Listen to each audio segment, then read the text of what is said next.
sont arrivés à Kinshasa pour préparer une insurrection, en organisant des ateliers à l'intention de jeunes sur la prise de conscience électorale. Entre l'intitulé et les communications, la différence nette a laissé place aux préparatifs des actes terroristes avec des Congolais.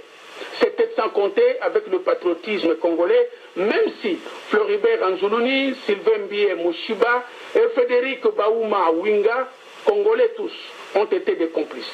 Le gouvernement de la République, par son porte-parole, le ministre de la Communication des médias, Lambert Mende Malanga, au cours de son point de presse, a tenu à la fois à dénoncer ces actes et à faire le point. L'objectif avoué des maîtres d'œuvre sénégalais et burkinabés et leurs exécutants congolais était de perturber le processus démocratique et électoral dans notre pays. Un processus qu'ils considèrent de leur point de vue comme trop lent, je ne sais pas au nom de quel principe, et peu susceptible d'aboutir aux résultats partisans escomptés par les sponsors. Ils ont reconnu eux-mêmes s'inspirer du printemps arabe. Le temps arabe qui a fait tout le bien que l'on sait à nos frères libyens et à la révolution entre guillemets de 2014 au Burkina Faso, ils tiennent, on ne sait trop pourquoi, à jumeler avec l'histoire de la République démocratique du Congo.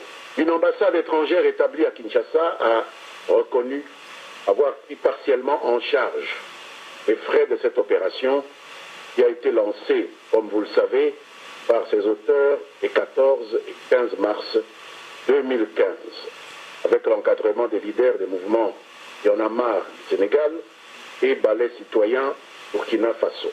Notre compatriote, M. Floribert Anzoulouni, directeur à Ecobank de Kinshasa, est signalé par les enquêteurs comme l'auteur de cette supercherie pour faire entrer les 4 personnes, 3 Sénégalais, et le Burkinabé en République démocratique du Congo.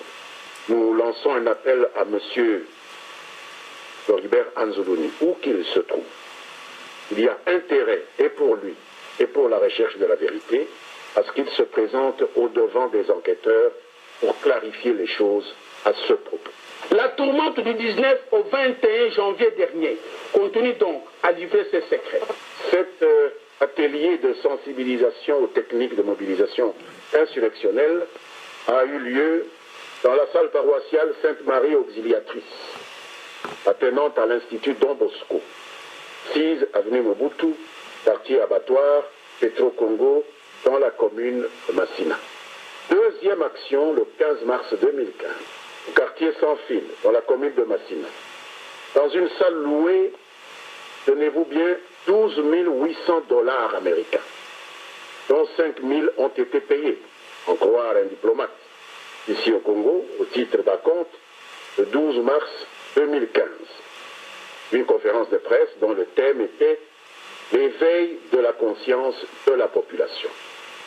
Ça, à l'intention de la presse, il y avait des journalistes de la presse internationale, il y avait M. Kevin Stur, directeur de la division démocratie, droit et gouvernance à l'USAID, dans le communiqué de l'ambassade des États-Unis d'Amérique. Il aurait pris part à cette conférence qui pose une sérieuse question sur le rôle que s'attribuent les diplomates étrangers accrédités en République démocratique Congo.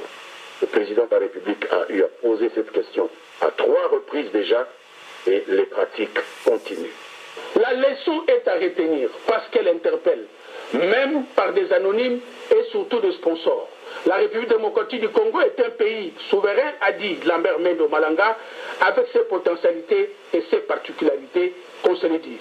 Pourtant, un des jeunes rappeurs les mieux cotés de ce pays, qu'ils avaient contacté pour participer à leur aventure, leur avait dit, chers amis, la RDC n'est pas le Burkina. Je vous mets en garde. Ils ne l'ont pas entendu et ils ont eu tort.